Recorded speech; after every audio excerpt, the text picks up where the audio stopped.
આજરોજ ભારતના પનોતા પુત્ર વડાપ્રધાન નરેન્દ્ર મોદીનો જન્મદિવસ છે, ત્યારે વાત કરીએ વડાપ્રધાન નરેન્દ્ર મોદીના 74મા જન્મદિવસની।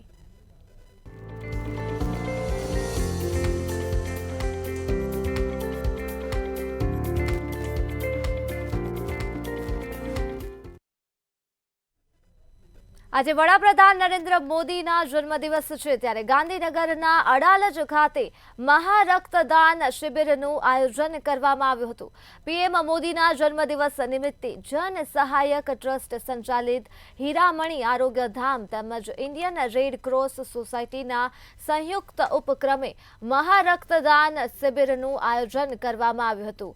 આ કાર્યક્રમમાં સીએમ ભૂપેન્દ્ર પટેલ પણ ઓચિંતી મુલાકાત લીધી હતી, તેમજ આરોગ્ય મંત્રી ઋષિકેશ પટેલ પણ કાર્યક્રમમાં ખાસ ઉપસ્થિત રહ્યા હતા।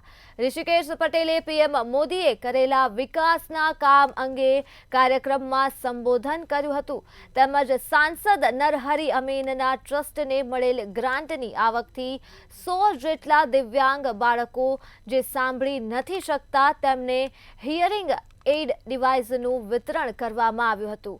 આ રક્તદાન શિબિરમાં મોટી સંખ્યામાં લોકોએ ભાગ લીધો હતો, તેમજ મોટી સંખ્યામાં લોકોએ બ્લડ ડોનેટ કર્યું હતું।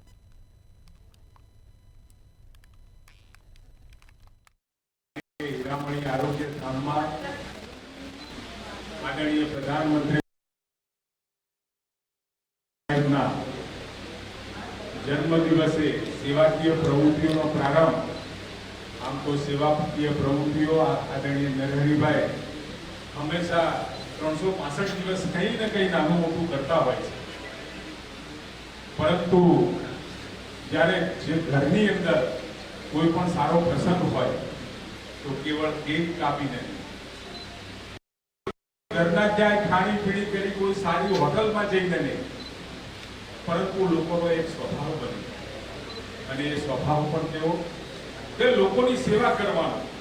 ક્યાંક જન્મદિવસ હોય તો બ્લડ ડોનેશન કેમ્પ થાય, ક્યાંક દિવ્યાંગ બાળકો માટેની કોઈ નાની મોટી પ્રવૃત્તિ થાય, કોઈ ગરીબ બાળકોને પુસ્તકો નોટબુકોની વહેંચણી કરવાનું થાય, ક્યાંય નાના બાળકો જે આંગણવાડીમાં રમતા હોય એના માટે રમકડા આપવાનું, કપડાં આપવાનું, ઠંડીની અંદર ધાબળા શાલ ઉગાડવાનું કામ, એ પ્રકારનું કામ ને હમણાં તો પર્યાવરણની ચિંતા કરી અને પોતાની માના નામે વૃક્ષ વાવવાની જે શરૂઆત આદરણીય પ્રધાનમંત્રી મોદી સાહેબે કરાવી છે। દેશના યશસ્વી વડાપ્રધાન અને ગુજરાતના પનોતા પુત્ર આદરણીય મુરબ્બી નરેન્દ્રભાઈ મોદી 75મા વર્ષમાં પ્રવેશી રહ્યા છે, ત્યારે જન સહાયક ટ્રસ્ટ સંચાલિત હીરામણી આરોગ્ય ધામ, જેનું ખાતમુહૂર્ત પણ આદરણીય મુરબ્બી નરેન્દ્રભાઈ મોદીએ કર્યું હતું, એ આરોગ્ય ધામમાં આજે 200 કરતાં પણ વધારે બ્લડ ડોનેશન મારફતે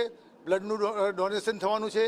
એ ઉપરાંત રાજ્યસભાના સભ્ય તરીકે જે ભારત સરકાર તરફથી ગ્રાન્ટ મળે છે, એમાં 30 લાખ રૂપિયાનો ફાળવણી મેં બહેરા વિદ્યાર્થીઓ માટે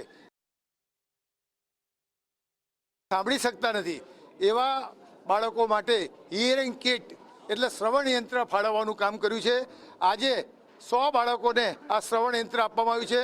માનનીય મુખ્યમંત્રી શ્રી ભૂપેન્દ્રભાઈ પટેલની હાજરીમાં એમને પણ 10 બાળકોને આપ્યું, અને ઋષિકેશભાઈ પટેલ રાજ્યના આરોગ્ય મંત્રી એમના દ્વારા પણ 10 બાળકોને આ શ્રવણ યંત્ર આપવામાં આવ્યું છે। આવનારા દિવસોમાં મારી ગ્રાન્ટમાંથી વધુને વધુ બાળકોને આ શ્રવણ યંત્ર મળે અને જે બાળકોને કુદરતે અન્યાય કર્યો છે, જે સાંભળી શકતા નથી, એવા બાળકો સાંભળી શકે, એ દ્રષ્ટિને ધ્યાનમાં રાખીને અમારું ટ્રસ્ટ અને સંસદ સભ્ય તરીકે હું કામ કરી રહ્યો છું।